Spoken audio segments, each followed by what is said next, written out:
Llévame a donde vas. Y bueno, que lastimosamente se está haciendo realidad. Los colonos menonitas de la zona norte del país están dejando sus chacras a consecuencia de estos ataques sucesivos que sufrieron el fin de semana. Temen que sus maquinarias sean quemadas, sus retiros atacados o algún miembro sea nuevamente secuestrado. En 24 horas, recordemos que 5 maquinarias agrícolas fueron quemadas y los colonos que tienen sus chacras se dan cuenta de que el Estado no está garantizando la seguridad.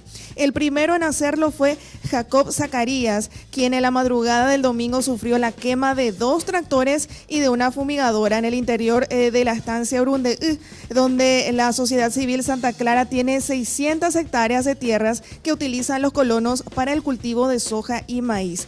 Justamente en la zona se desarrolla el periodo de siembra y todo quedaría en la nada, según comentaba el propio Jacob. Esto es lo que mencionaba.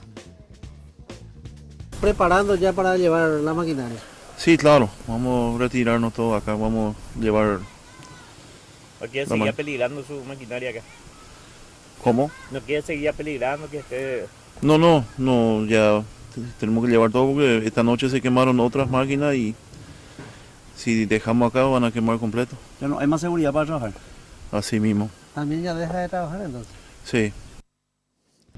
Llévame a donde vas.